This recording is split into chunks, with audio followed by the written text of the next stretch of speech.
నమస్తే అండి. ఈరోజు మీకు ఒక టేస్టీ అయిన ఇన్స్టెంట్ బ్రేక్ఫాస్ట్ రెసిపీ చూపించబోతున్నాను. అదేనండి గుంత పొంగనాలు. దీనికోసం ముందుగా కొన్ని వెజ్జీస్ని చాప్ చేసి పెట్టుకున్నాను.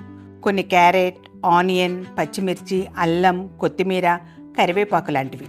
సడన్గా ఎవరైనా ఇంటికి గెస్ట్ వచ్చినా లేక దోసపిండి మిగిలిపోయినా వెంటనే ఈ పొంగనాలు చేసి చూడండి. నేను 2 కప్పులు దోసపిండి తీసుకుని చాప్ చేసుకున్న వెజ్జీస్ని అందులో వేసి కలుపుతున్నాను. పిండిలో ఆల్రెడీ ఉప్పు వేశాను. క్రంచ్ కోసం కొన్ని జీడిపప్పు ముక్కలు, కొద్దిగా మిరియాలు, జీలకర్ర కూడా యాడ్ చేస్తున్నాను. ఇప్పుడు పొంగనాలు కడాయి పెట్టి అది వేడెక్కాక ఒక్కొక్క గుంతలో చిన్న టీ స్పూన్తో నూనె వేయాలి.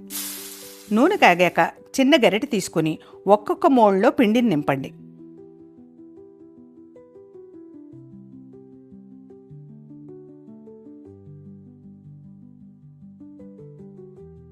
ఎడ్జెస్ అన్నీ కాస్త రంగు మారాక వాటిని నెమ్మదిగా తిరగవేయాలి. వీటిని మీడియం ఫ్లేమ్లోనే కాల్చాలి.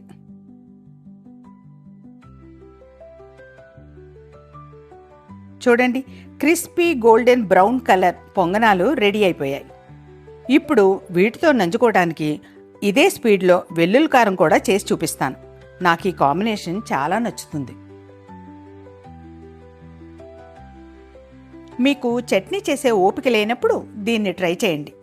వెల్లుల్లి కారం కోసం ఒక చిన్న కడాయి పెట్టి 3 టేబుల్ స్పూన్ నువ్వుల నూనె వేసి నూనె కాగాక ఒక 50 గ్రాముల వెల్లుల్లి ముక్కలు వేయాలి.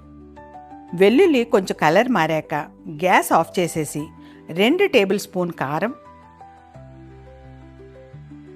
చిటికెడు పసుపు, 1/2 టేబుల్ స్పూన్ సాల్ట్ వేసి కలపాలి. అంతేనండి, సూపర్ అయిన వెల్లుల్లి కారం తయారు. క్రిస్పీ పొంగనాలు విత్ స్పైసీ చట్నీ ట్రై చేస్తారు కదూ.